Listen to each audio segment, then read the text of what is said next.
যাবে না মাইকে গন্ডগোল আছে।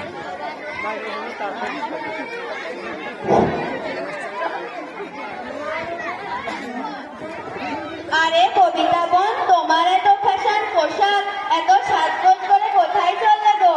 আমরা সবাই বিয়ে বাড়ি যাচ্ছি। কিন্তু তোমরা বিয়ে বাড়ি যাচ্ছ এই যে বেপরদার সাথে? কেন, এতে আবার অসুবিধার কি আছে? না বোন, সেখানে তোমরা বেপরদা হয়ে পরপুরুষের সামনে যাবে, তারা তোমাদের দেখবে, এতে উভয়ের গুনাহ হবে। চল, তুই কিছু জানিস এত বকে যাচ্ছিস? না বোন, ইসলাম ধর্মে মেয়েদের শরীর কাপড় দিয়ে ঢেকে প্রয়োজন হিসাবে বাইরে যেতে বলা হয়েছে। কিন্তু এ ব্যাপারে তো আমাদের অভিভাবকরা আমাদের কোনোদিন কিছু বলেনি। তাছাড়া আমাদের বাড়ির মহিলারাও তো আমাদের মতো পোশাক পরে বাড়ির বাইরে বের হয়। আসলে দোষটা তোমাদের নয় বোন, তোমাদের অভিভাবকদের দোষ। তাদের ইসলামিক জ্ঞান না থাকার কারণে আমাদের ছোট থেকে এই পোশাক পরাচ্ছে আর আমাদের লজ্জা শরমকে দূর করে দিচ্ছে।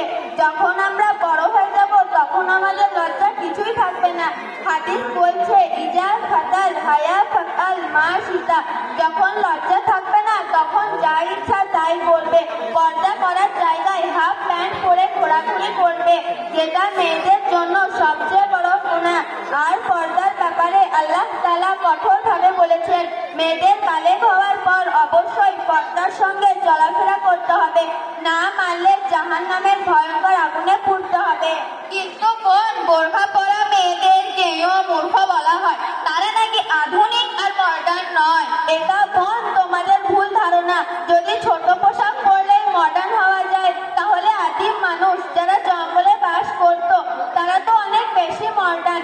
আজ সারা বিশ্বের দিকে তাকালে দেখবে কিছু মুসলিম আছে যারা শিক্ষকতা করছে, ডাক্তারি করছে, ব্যবসা চালাচ্ছে, গাড়ি চালাচ্ছে, প্লেন চালাচ্ছে, সবকিছুই করছে, কিন্তু পর্দার সাথে।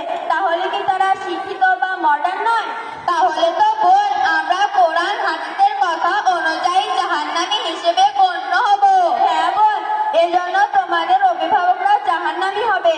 হায় হায়, তাহলে শুধু আমার জন্য আমার বাপ দাদা ছেলে স্বামীদেরকেও জাহান্নামে যেতে হবে? হ্যাঁ বোন, অবশ্যই যেতে হবে। তাহলে বোন, এই সব থেকে বাঁচার উপায় কি? তোমরা আমাদের মতো তালিপুর মিরপাড়া আল আকসা দিনিয়া মুনাজ্জাম মক্তবে ভর্তি হয়ে যাও। তাহলে তোমরা এর মাধ্যমে পরিপূর্ণ ইসলাম জীবন ব্যবস্থা শিখবে। আল্লাহর হুকুম নবীর সুন্নত পালনের মাধ্যমে জান্নাতি হতে পারবে ইনশাআল্লাহ। এটাই সঠিক হবে। তুমি আমাদের জন্য দোয়া করবে, আমরা যেন তিনি শিক্ষা অর্জন করে তোমার মতন পর্দা করে আমাদের বাপ দাদা ছেলে স্বামীদেরকে জাহান্নামের কঠিন আযাব থেকে বাঁচাতে পারি। আমিন। আসসালামু আলাইকুম ওয়া রাহমাতুল্লাহি ওয়া বারাকাতুহু।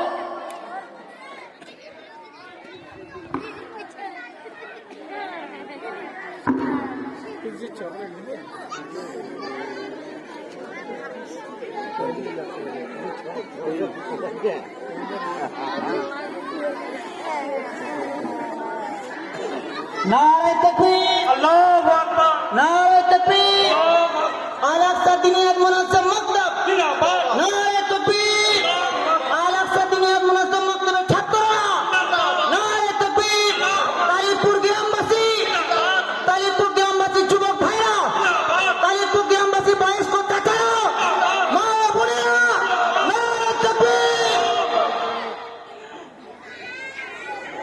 এরপরে দিনিয়াতে তারানা পেশ করবে 22 নম্বর 4-এর ছাত্র।